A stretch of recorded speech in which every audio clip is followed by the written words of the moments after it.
Sa lahat po ng Don Bell fans, gusto ko po mag-sorry kung if I reacted that way.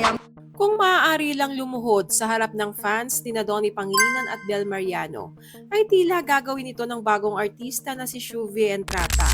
Makalma lamang ang galit ng ilang netizens na hindi nagustuhan ang kanyang reaksyon nang muli silang magkita ni Donnie sa isang gathering. Para sa mga hindi nakakaalam ng buong istorya, kamakailan lang ay muling nabash si Shuvi Entrata matapos kumalat ang video ng pagkikita nila ni Donnie Pangilinan sa birthday party ni Bernard Cloma. Sa naturang video, kapansin-pansin ang kanyang kilig habang kaharap ang kapamilya actor na minsan na rin nilang naging house guest sa PBB Celebrity Collab. Matatandaang sa loob pa lamang ng Pinoy Big Brother house, naging bukas na si Shuvi sa pag-amin ng kanyang paghanga kay Donnie at hindi niya ikinaila ang matinding crush niya rito. Gayunpaman, hindi ito nagustuhan ng ilang Don Bell fans. Para sa ilan, ang ipinakitang kilig ni Shuvi ay maituturing na pag-flirt o pagpapapansin. Isang bagay na maaaring makaapekto umano sa love team ni Donnie at Bel Mariano.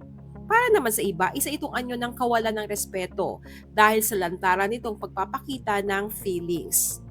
Bagamat kilala si Donnie bilang isang gentleman, may ilang fans ang nakakita sa reaksyon ni Shuvi bilang tila imbitasyon na kung sakaling ligawan siya ng aktor ay hindi ito mahihirapan.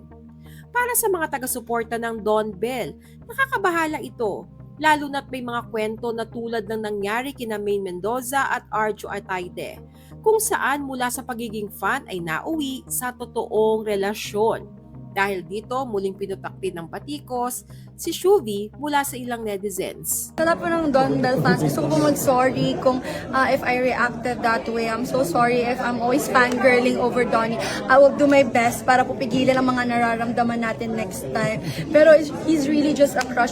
Wala pong chance na magka-level po kami ni Donnie kasi si Donnie po ay isa na pong kumikinang na bituin. Ako po ay pag-ganun pa lang po, pausbong pa lang po ako. So Samantala, nang tanungin si Shuvi kung bukas pa siya sa posibilidad na makatrabaho si Donnie, direkta naman ang kanyang naging sagot.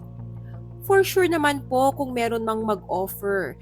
Kasi Star Magic po si Donnie Ako po ay GMA.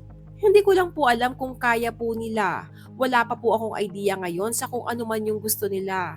Pero kung meron mang trabaho, alam nyo naman po ako kahit na anong trabaho, tatanggapin natin yan.